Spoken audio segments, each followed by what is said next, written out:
Alright, so continuing on here, what I'm attempting to do again is to create this Red 5 helmet. This was the one worn by Luke Skywalker in the first Star Wars movie, or I should say Episode 4. And this is what it's looking like so far. A gray primer was applied to the surface of the helmet, and then that was followed by a flat white.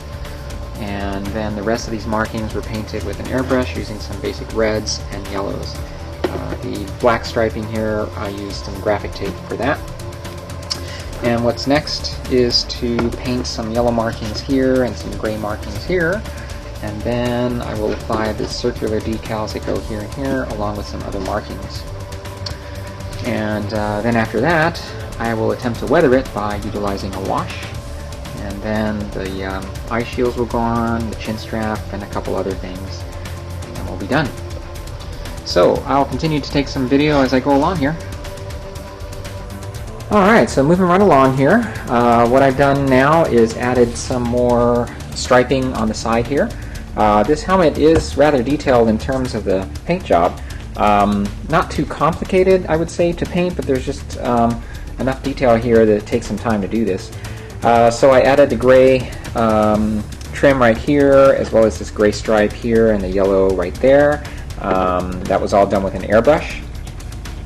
The next step was to then add this black pinstripe here, which I was going to at first paint, but it turns out that the pinstriping works pretty nicely here.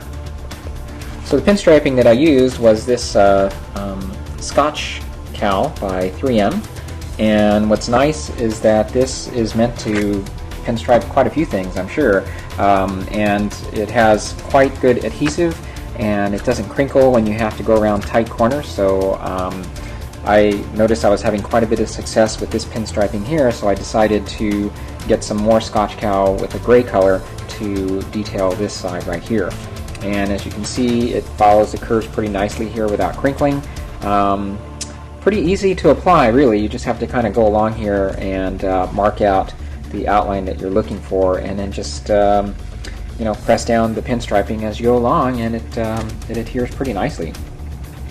So I'm going to now do the opposite side and apply the decals here, and then the big red ones that go here and here, and then the next step will be to finally weather the helmet. And so I think it's moving along just fine here, and I will take more video here shortly. Okay, so here we have more of the stickers that have been put on, or decals we put on here now. You can see the big red ones that go in the front here. Now this piece here goes here, and this set came with these stickers. I wish they were decals, but they are stickers, and unfortunately they are too short. They don't fit this piece very well. So I decided to do this on my own. And this goes to show you how good this striping tape is, because all I did was I took some yellow paint. First I painted this white, and then I took some yellow paint and painted the stripes that you see here. And then I am now applying the pinstriping, the black pinstriping, and as you can see, it's coming out pretty good. So once I'm done with this, I'm finally going to attach this piece to here, and then I'll finally be able to move on to the weathering. The way I plan to weather it is using a wash. I'll apply the wash to the surface and then rub it off and kind of really dirty it up a little bit here. Kind of a shame because it's actually looking pretty good here, but we know that in the movie the helmets were looking pretty beat up, and so that's what I'd like to duplicate with this. So I'll finish that piece and then we'll move on to the weathering. Okay, so you guys saw it all nice and clean. This, of course, is that piece I was working on, so you can see it turned out pretty good. And I'm not sure you can see it in this lighting, but what I'm doing now is I'm applying this wash. The wash is made of acrylic black and some brown and a big cup of water, so it's pretty watery. And let me see if I can show you guys here.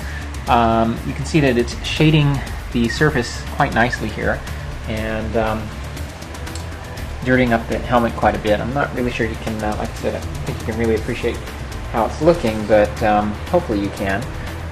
And I'm going to apply a couple more coats of this, and then I'm going to use some pastels to darken up some of the areas like we see here on Luke's helmet, just to give it that dirty and charred up look along here.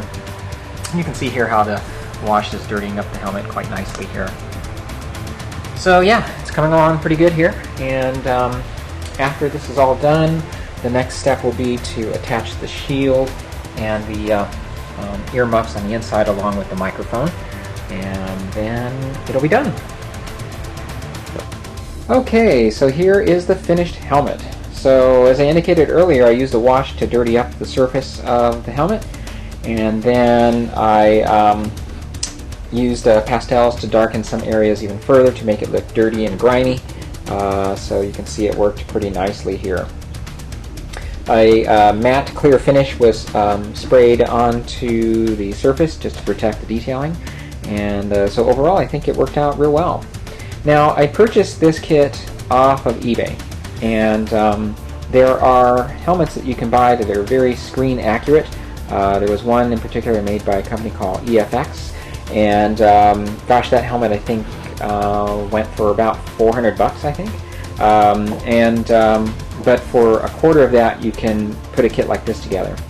Now, the one thing I do have to caution you if you do decide to get a kit like this is I had every intention here to make a helmet that you could wear, and it's pretty tight. So I mean, you could wear it, but it is very difficult to get on and off, mainly because the opening here is fairly small and inflexible, and because of that and the angle that you have to insert your head into the helmet, you easily run into the face shield. So what I did to make it wearable was to use Velcro on the face shield, so that way you can move it up and down, or that it would be flexible anyway, so that when you did put it on, you wouldn't break it, or it just would make it impossible really to put the helmet on. And that also requires that the face shield is probably placed a little higher than it is supposed to be, but there really is no way around that. And also very little room for the microphone, so I even Velcroed that in just in case you were to wear this helmet, you could put the microphone in afterwards. And even the strap had to be Velcroed in as well, because there just has to be some room there to maneuver around. I built this for my son, who wanted a Rebel Pilot helmet, and so it makes a great display. You could carry it around if you were wearing a costume, and again, you could wear it, just bear in mind it is fairly small, so if you have a larger head, this is really not going to work for you.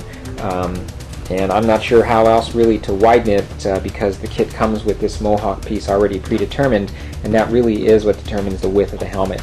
So you would either have to get a bigger plastic piece, as well as the spacers would have to be larger as well to spread the helmet out. The original helmet was actually a Navy pilot helmet that was modified to look this way, and if you're familiar at all with those types of helmets, you know they're pretty huge. So anyway, that was the one thing I was disappointed about, but on the other hand, I think we have a good looking helmet here that you could display on your desk or in an office, and I think it looks pretty decent.